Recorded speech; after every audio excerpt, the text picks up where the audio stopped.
सारे वसेब को मेरी तरफों सलाम थी गया। ते मलिक जफर से बड़े दे मैसेज आया पी आखे मासी बीबी ना बीबी आखस जिंदा रामे आके बीबी साढ़े वास्ते वीडियो बना चा लाइक भी करेंदे हैं प्लीज एक वीडियो सारे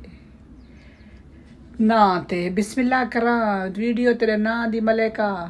ठीक है ना बेर मुल्क दा कोई कसम चस्का नहीं इनते देख सड़क का हाल देखो ये खाली थी पई है। मेरा तो मशवरा है कि तुसा सारे आवड़ो ही थी जीवो ठीक है ना। ए गोरे ए हिन कबले सारे अंदर वड़े पैन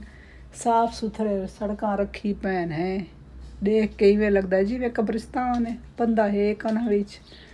तू सोच सारे वसेब वाले सारे इत्थां होवे ना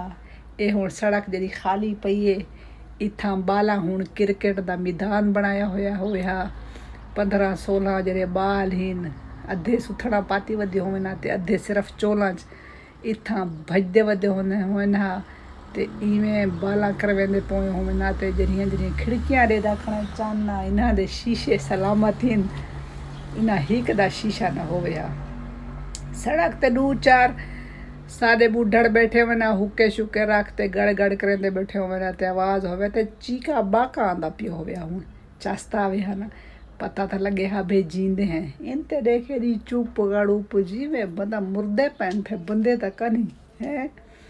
2-4 बाल उथा टाली दे तले बह के सोच सुथरी टाली पई थी 2-4 बह के हंगदे बैठे हुए ना निक्के बाल टाली दे तले हैं इनू त्रेमती 2-4 घास ने पंडा चा के आनिया पिया होवे ना ते ए जरा तू घा ते पौधे डेधा खड़े ए भी ना होवे ना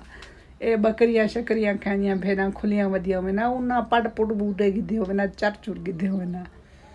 ठीक है ना। ते सोच वे केड़ी चस आवे हा खटड़े पाए होवे ना बेहर है इथा धूप ते बैठे हुए ना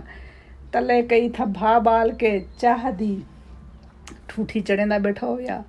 ते ए जड़ियां इनू काठियां शाठियां खड़ियां ने दरख्त सरख्त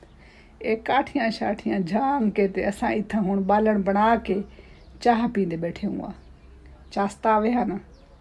केड़ी चस है यूरोप दी कंबल इन गोरे कसम की समझ कानी ने रावणा किवें है ना उके कंबल जींदे रहो बहुत शुक्रिया।